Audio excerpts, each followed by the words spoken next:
ନମସ୍କାର, good morning. ଏବେ ତ ହୋଇଛି ମାତ୍ର ଭୋର ଭୋର 5ଟା।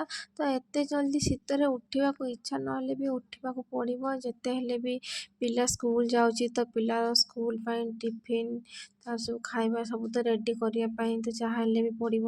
ତ ସେଥିପାଇଁ କିଚେନ୍କୁ ଆଉ ଲେଟ୍ ନ କରି ପଳେଇ ଆସିଲି। ତ ଦେଖିଲି ଆଜି କ'ଣ ବନେଇ ଦେବି ମୋ ଝିଅକୁ ଟିଫିନ୍। ତ ବୋଲିକି ଆଳୁ ପରଟା ଦେଇଦେଲି। ତ ଆଳୁ ପରଟା ସହିତ ଗୋଟେ ଚଟଣି ଭାବିଲି ଦେବି। ଚଟଣି ମାନେ ପିଆଜ ଆଉ ଟମାଟୋକୁ ଭାଜି ତାର ଗୋଟେ ଚଟଣି ବନେଇଦେଲି। ତ ଏଇଠି ଦେଖନ୍ତୁ 3ଟି ଗୁଲି କରିଛି ମୁଁ ଅଟାରେ। 3ଟି ମାନେ ଝିଅର ବି ଟିଫିନ୍ ହେଇଯିବ, ଆମେ ବି 2 ଜଣଙ୍କର ବି ଟିଫିନ୍ ହେଇଯିବ 2ଟି ପରଟା। ତ ସେଥିପାଇଁ 3ଟି ବନେଇ ଦେଇଥିଲି ଗରମା ଗରମ ଆଳୁ ପରଟା। ରେଡ଼ି ହୋଇଯାଇଥିଲା କି ମୋର ଆଳୁ ପରଟା ସହିତ ଚଟଣି। ତ ମୋ ରୁମ୍ ପାଖରେ ଗୋଟେ ଶିବ ମନ୍ଦିର ଅଛି। ସକାଳୁ ସକାଳୁ ମାନେ ଭୋର ଭୋର 5ଟାରୁ ସବୁ ଭଜନ ଗୀତ ଲାଗେ, ବହୁତ ଭଲ ଲାଗେ ଶୁଣିବାକୁ। ତ ଚାଲନ୍ତୁ ଏପଟେ ମୋ ଝିଅକୁ ଉଠେଇବି। ଦେଖନ୍ତୁ ବାପ ଝିଅ ଶୋଇଛନ୍ତି 2 ଜଣ। ଏଠି ମୋ ଝିଅ ଦେଖନ୍ତୁ କେତେ ନିଘୋଡ଼ ନିଦରେ ଶୋଇଛି ଗାଲରେ ହାତ ଦେଇ। ତ କ'ଣ କରିବା, କଷ୍ଟ ହେଲେ ବି ପିଲାକୁ ଉଠେଇବାକୁ ପଡ଼ିବ। ସେମାନେ ବି ବହୁତ ସକାଳୁ ସକାଳୁ ଉଠୁଥିବେ, ବହୁତ କଷ୍ଟ ଲାଗୁଥିବ ତାଙ୍କୁ। ଯାହା ହେଲେ ବି ଷ୍ଟ୍ରଗଲ୍ ତ ଲାଇଫ୍ରେ କରିବାକୁ ପଡ଼ିବ। ତ ସେ ଦେଖନ୍ତୁ ତା ନିଦ ଛାଡ଼ି ନାହିଁ। ତାପରେ ଉଠି ତାକୁ ବ୍ରସ୍ କରେଇ ତା କାମ ସବୁ ସରେଇ ତାକୁ ରସ୍କିଟ୍ ସହିତ କ୍ଷୀରରେ ଭିଜେଇ ଖୁଆଇଦେଲି। ତାକୁ ତେଲ ମାରି ଏବେ ରେଡ଼ି କରିଦେଲି। ତାପରେ ତାର ସ୍କୁଲ ୟୁନିଫର୍ମ ତାକୁ ପିନ୍ଧାଇ ଦେଲି। ଦେଖନ୍ତୁ ସକାଳୁ ସକାଳୁ ବି ତାର ମୋବାଇଲ ନହେଲେ ସେ କିଛି ମାନେ କାମ କରିବନି। ସେଇ ମୋବାଇଲରୁ ତାଙ୍କୁ ସବୁ ପିଲାମାନଙ୍କୁ ଟଚ୍ ଛାଡ଼ିବାକୁ ସ୍କୁଲ ହିଁ ମୁଁ ପଠାଉଛି। ଏବେ କ'ଣ ସେମାନଙ୍କର ପାଠ ଥାଏ କି, ଏବେ ଯେହେତୁ ମୋ ଝିଅ ପ୍ଲେରେ ଯାଉଛି ତ ପ୍ଲେରେ କିଛି ନାହିଁ। ତ ତାର ଟିକେ ଖେଳ ଚାଲିବ, ଖେଳ ସହିତ ଟିକେ ଟିକେ ପାଠ ବି ଚାଲିବ। ଏଇଠି ଦେଖନ୍ତୁ ସେ ରେଡ଼ି ହୋଇଗଲା, ତା ବାପା ସହିତ ଟିକେ ମଜାମସ୍ତି କଲା। ଏଇଠି ମୁଁ ବି ଟିକେ ରେଡ଼ି ହୋଇଗଲି।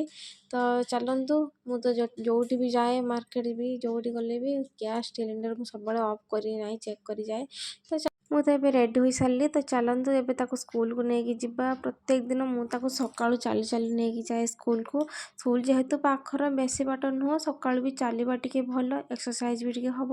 ତ ସେଥିପାଇଁ ଚାଲି ଚାଲି ତାକୁ ନେଉଥିଲି। କିନ୍ତୁ ତା ବାବା କହିଲେ ନାଇଁ ମୁଁ ଆଜି ସ୍କୁଟି ନେଇ ବାହାରି ଯିବା, ଆଉ ତ ପରିବା ବି କିଛି ଆଣିବାର ଅଛି। ମୁଁ କହିଲି ଠିକ୍ ଅଛି ଚାଲ ଯିବା। ତାପରେ ସେ ସ୍କୁଟି ବାହାର କଲେ। ତ ଆମେ ଦେଖନ୍ତୁ ଏଇଠି ଝିଅର ସ୍କୁଲ ଆସି ପହଞ୍ଚିଗଲୁ। ଏଠି ଦେଖନ୍ତୁ ସେ ଆଣ୍ଟି ଅଛନ୍ତି। ସେ ଆଣ୍ଟି ସବୁବେଳେ ମୋ ଝିଅକୁ ନେଇଯାଆନ୍ତି ବହୁତ ସ୍ନେହ କରିକି। ତ ତାପରେ ତା ମ୍ୟାମ୍ଙ୍କ ସହିତ ସେଇଠି ତା ବାପା କଥା ହେଉଥିଲେ କି ତାର ଆଇ କାର୍ଡ଼ ହେଇଛି କି ନାହିଁ, ଯେହେତୁ ନୂଆ ସ୍କୁଲ ଯାଉଛି ଏବେ। ତ ସେ ବି କହିଲେ ଠିକ୍ ଅଛି ହେଇଯିବ 15 ଦିନ ଭିତରେ। ଏବେ ଦେଖନ୍ତୁ ପରିବା ମାର୍କେଟ ଆମେ ଆସିଗଲେ। କେତେ ସୁନ୍ଦର ସୁନ୍ଦର ପରିବା ତ ଦେଖିଲେ ଲୋଭ ବି ଛାଡ଼ୁନଥାଏ।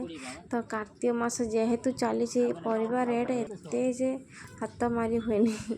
ତ କିଛି ନାହିଁ, ଯାହା ହେଲେ ବି ଖାଇବାକୁ ପଡ଼ିବ। କାର୍ତ୍ତିକ ମାସ ମୁଁ ବି ନନଭେଜ୍ ଖାଉନାହିଁ। ତ ଯାହା ହଉ ପରିବା ଟିକେ କହିଲେ ସିମ ଟିକେ ନେବା ଭାଜିବା। ତ ସେଥିପାଇଁ ସିମ ଆଉ ଟିକେ ସବୁ ଅଦା ରସୁଣ ସବୁ ଟିକେ ଟିକେ କିଣିଲେ। ତ ତାପରେ ଆମର ବି ଟିକେ ବୁଲାବୁଲି ହୋଇଗଲା। ମୁଁ କହିଲି ସକାଳୁ ସକାଳୁ ଚାଲ ଯିବା ଟିକେ ବୁଲିବା, ଭଲ ଲାଗୁଛି। କିଛି ନାହିଁ, ପାଖରେ ଟିକେ କିଛି ବାଟ ଯାଇ ବୁଲି ଆସିଲେ। ଏବେ ମୁଁ ଆସି ପହଞ୍ଚିଗଲି। ତ ଏବେ ଚାଲନ୍ତୁ, ଏବେ ଲେଟ୍ ନ କରି ଜଲ୍ଦି ଜଲ୍ଦି ମୋର କିଚେନ୍କୁ ପଳେଇ ଆସିଲି। ଭାତ କରିବି, ମାର୍କେଟରୁ ଯାହା ପରିବା ଆସିଲେ ତରକାରୀ ଟିକେ ବନେଇଦେବା। ତ ପ୍ରିସାର ପାପା ବି ଖାଇବେ, ଟିଫିନ୍ ବି ନେଇଯିବେ ଅଫିସ୍। ତ ସେ ଅଫିସ୍ ଗଲା ପରେ ମୁଁ ଦେଖନ୍ତୁ ମୋର କାମ ସବୁ ସାରିଲି। ଏବେ ରେଡ଼ି ହୋଇଗଲି, ପୁଣି ସ୍କୁଲକୁ ଯିବି ଝିଅକୁ ଆଣିବାକୁ। ତାର ବି ଆସିବା ଟାଇମ୍ ହୋଇଗଲା। ସିଏ ସକାଳୁ 8ଟାରୁ ଯାଉଛି, 12ଟାରେ ଆସୁଛି। ସକାଳୁ ଏତେ ସାରା କାମରେ ମାନେ ଜଣା ବି ପଡ଼େନି, ଟାଇମ୍ ଏତେ ସାରା ଚାଲିଯାଉଛି। ଖରା ଦେଖନ୍ତୁ କେତେ ମାତ୍ରାରେ କରିଛି। ଯେତେ ଖରା କଲେ ବି ଶୀତ ଦିନେ ଖରାଟା ଏତେ କାଟେନି, ଭଲ ଲାଗେ ଖରାରେ ଟିକେ ଚାଲିଲେ। ତ ଦେଖନ୍ତୁ ତାପରେ ଆସି ମୁଁ ସ୍କୁଲ ପହଞ୍ଚିଗଲି, ମୋ ଝିଅର ସ୍କୁଲ। ତାପରେ ଝିଅ ମୋର ଆସିଗଲା। ତାପରେ ରାସ୍ତା ସାରା ଆମେ ଚାଲି ଚାଲି କଥା ହୋଇ ଚାଲିଛୁ ମା ଝିଅ। ମୁଁ ତାକୁ ବାର ପଚାରୁଥାଏ। ସେ ଯେତେବେଳେ ସ୍କୁଲରୁ ଆସି ପହଞ୍ଚେ, ମୁଁ ତା ସହିତ ଟିକେ ବହୁତ ବକ୍ ବକ୍ ହୁଏ। କ'ଣ ସରିଲା ନାହିଁ, କ'ଣ ଘଟିଲା ସବୁ ସ୍କୁଲରେ ମୋତେ ସବୁ କହେ। ଶୁଣ, ଟିଫିନ୍ ଖାଇଛ ନା? କ'ଣ ଟିଫିନ୍ ଖାଇଛ ଆଜି? ହଁ, ମଟର। ମଟର ତ ମୁଁ ଆଜି ଦେଇନାହିଁ, ମଟର କେଉଁଠୁ ଆସିଲା? ଆଜି ଆଣ୍ଟି କ'ଣ ଖୁଆଇଦେଲେ ଟିଫିନ୍ରେ ଥିଲା? ହଁ, ଡାଲି ତ ମୁଁ ଆଜି ଦେଇନାହିଁ। ଟମାଟୋ ଦେଇଥିଲି କି? ନା ତ କାଇଁ ମୁଁ ଟମାଟୋ ଦେଇନାହିଁ। ପିଆଜ ଦେଇଥିଲି? ପିଆଜ ତ ମୁଁ କାଇଁ ଦେଇନାହିଁ। ହଁ ହଁ। ଆମେ ରୁମ୍ ଆସି ପହଞ୍ଚିଗଲୁ। ମୋ ଝିଅ ଗାଧୋଇ ରେଡ଼ି ହୋଇଗଲା ଲଞ୍ଚ କରିବା ଏବେ। ଭାତ, ଡାଲି, ସିଝା ଅଣ୍ଡା, ଫୁଲକୋବି ଆଳୁ ଭଜା ତାର ବନେଇ ଦେଇଥିଲି। ତ ସେ ରୋଷେଇ ବସିଲାଣି ମୋବାଇଲ ଦେଖି ଖାଇବ। ତ ପ୍ଲିଜ୍ ମୋ ଭିଡ଼ିଓ ଗୋଟେ ଲାଇକ୍, ସେୟାର, ସବସ୍କ୍ରାଇବ୍ କରିଦିଅନ୍ତୁ।